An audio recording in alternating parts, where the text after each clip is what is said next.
Alright, hey guys, welcome back to my channel. Today I'm going to mix up a how-to and a review. I picked up a few sets of these RubberShox.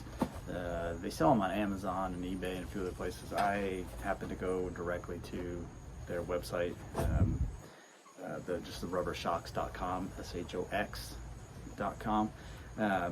I originally intended to put two of these on the front of my minivan, or on the back of my minivan, and at least one, maybe two on the front in advance of a road trip.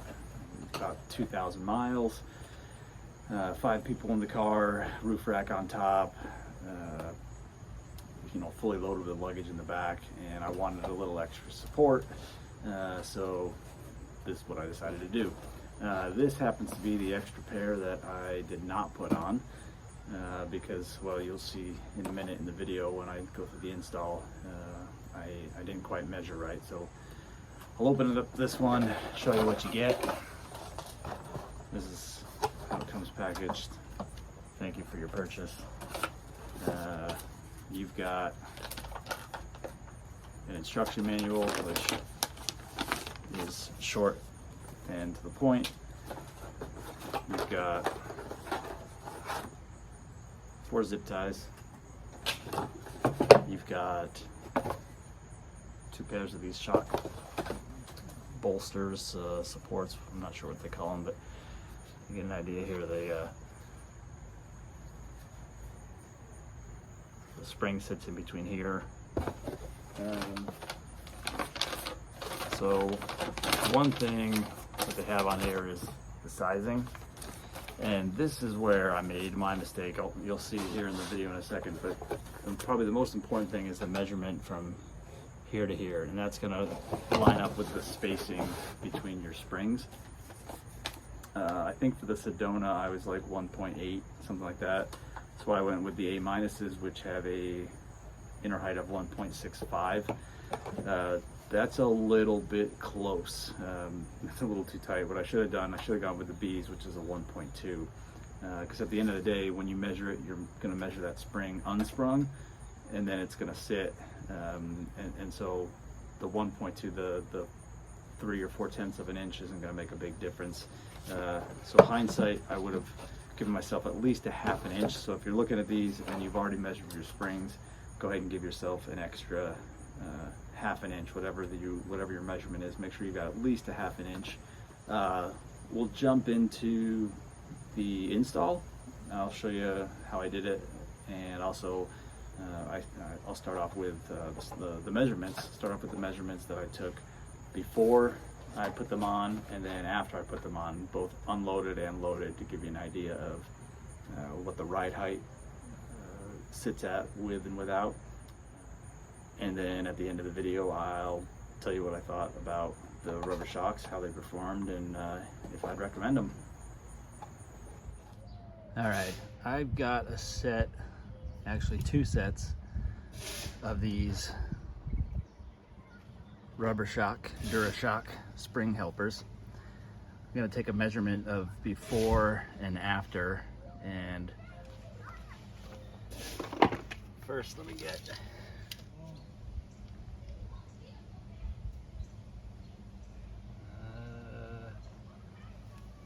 it's about 30 and 3/8 at the highest point. So I'm going to have 3 people get in the car right now in the back, and then I'm going to put some luggage in the form of 2 35 and 2 25-pound dumbbells in the back, and see what it drops to. All right, with 3 people in the car, I'm now down to 29.5. Let me put in some luggage. So now I'm down to about 29 and almost 29 1/4, 29 and 3/16 or so, which is pretty fair representation of what a road trip's going to be like. Three kids in the back plus 120 pounds of luggage stuffed in the cargo hold. So I'll put the buffers on, see where it sits, pre-loading and post-loading, and see if I'm close to factory after we're all loaded up. All right, I'm gonna do my best to make it so you guys can see in here. Got the wheel off, obviously, and it's up in the air. I had already measured my distances here. So I'm hoping that this one will fit. This is an A-, which has a height of 1.65, which is the distance between here and here. We just got some soapy water and some neighbors on Razor scooters. Hope that's not too loud.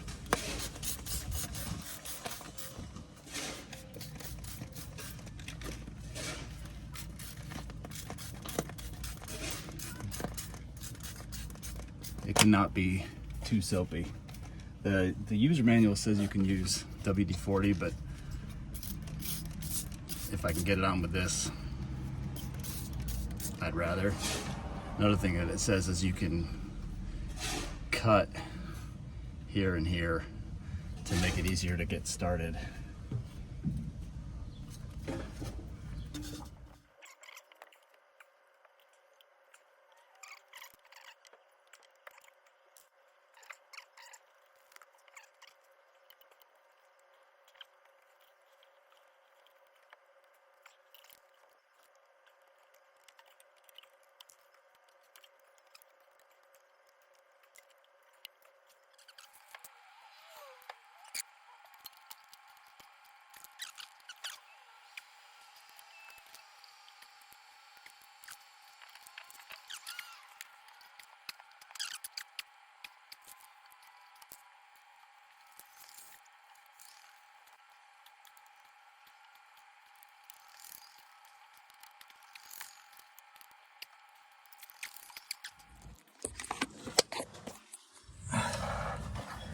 All right, so I don't know.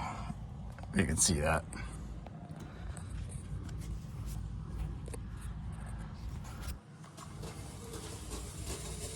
So it's in now and it's seated.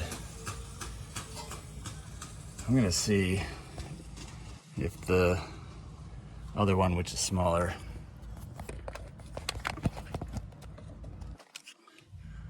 I'll have to see if the other smaller one will fit.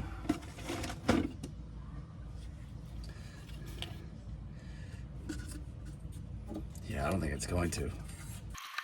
Yeah, there's no way. So the problem with this one, I measured the distance, but it has this cover that goes from the top all the way around to here, and then the blue one starts. And on the back, it goes around to, it's about an inch from the end. So that's the only actual open part of the coil, which doesn't give me enough room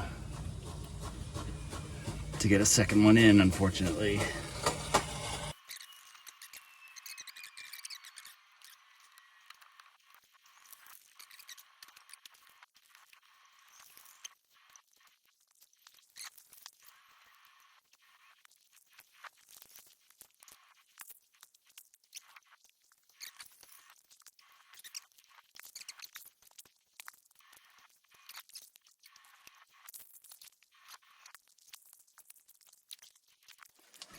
So if we're talking lessons learned already, definitely give yourself more space versus less.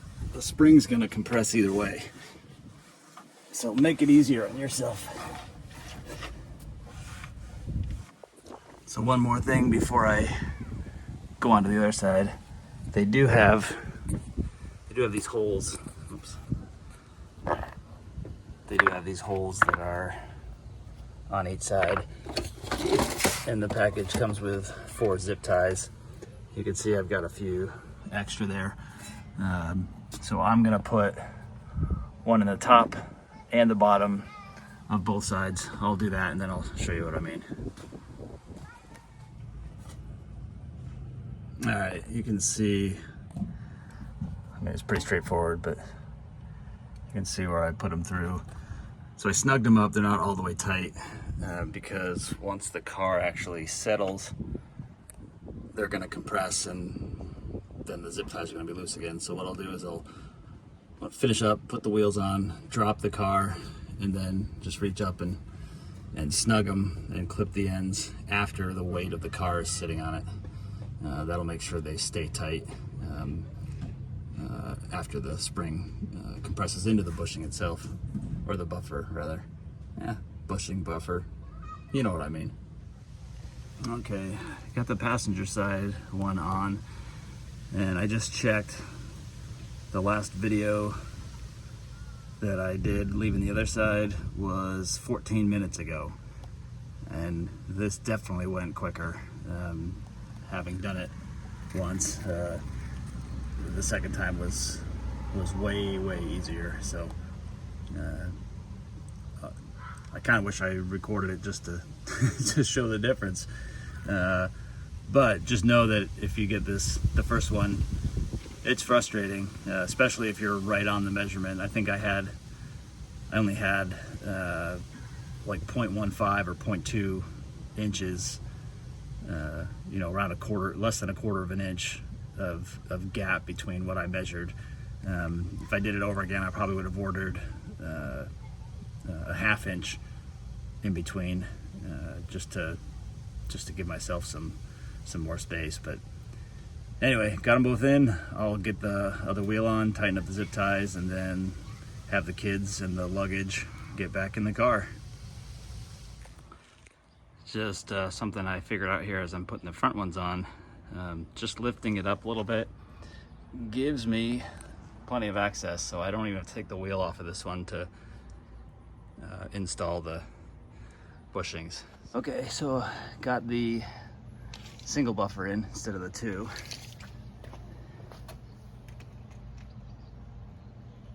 I'm at 31, about 31 5/8 empty. Now let me put some kids in. Okay, 3 kids, 120 pounds, and I'm now at 30 1/4. I'm actually gonna have to go back to the video and watch and see how that compares, but I know it's higher than it was. So give me a minute to do some math and I'll be back. So here's the height difference in stock, unloaded and loaded, with and without the shocks in place. So stock, unloaded, 30.375. I gained 1 1/4 inches with the A- shocks. Again, if I went with the B+ probably next time, that would give me probably closer to a 1 inch on the unloaded height. Loaded, I think, would probably be about the same because of the compression rates. The more you put on there, the more resistance the springs have. But the key here for me is the unloaded stock was 30 3/8.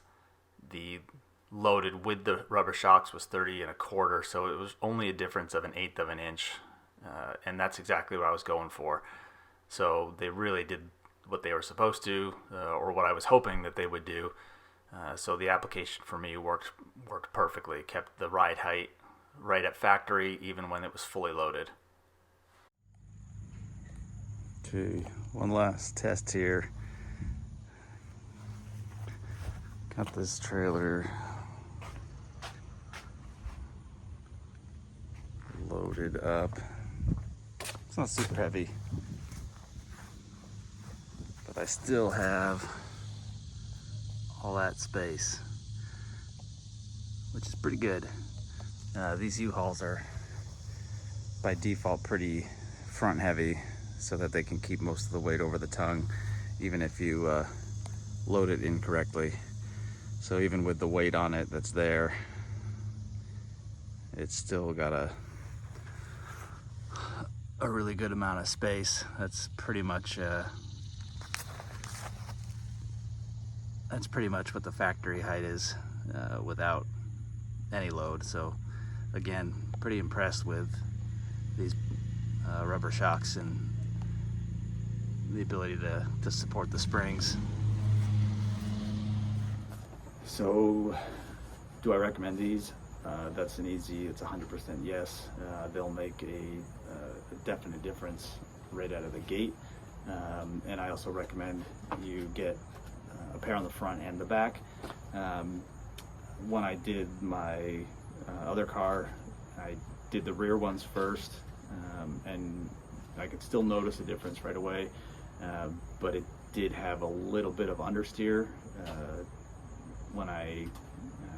when the back was stiffer than the front. If I took a corner, quicker. As soon as I put the ones on the front, it was back to normal, and again, suspension wise, everything was great. So I definitely recommend them. I recommend doing at least a pair in each. The people looking at these probably first off are, you've got a truck and you want support for trailering, you've got a track car, or you've got a car that you want stiffer in the corners. Those are all, common applications, but honestly, putting these on a minivan, as crazy as it sounds, I'll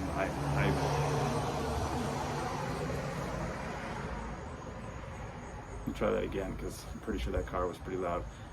Putting these on a minivan, I think, is a definite win. You'd be surprised, especially if it's something you're going to have for a couple of years.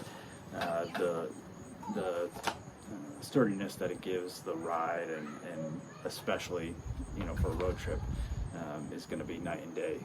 The beauty of these was that it didn't change the daily drive feel of the car at all. All it did was help it when it needed help, and the rest of the time, the springs were still soft. The car was comfortable.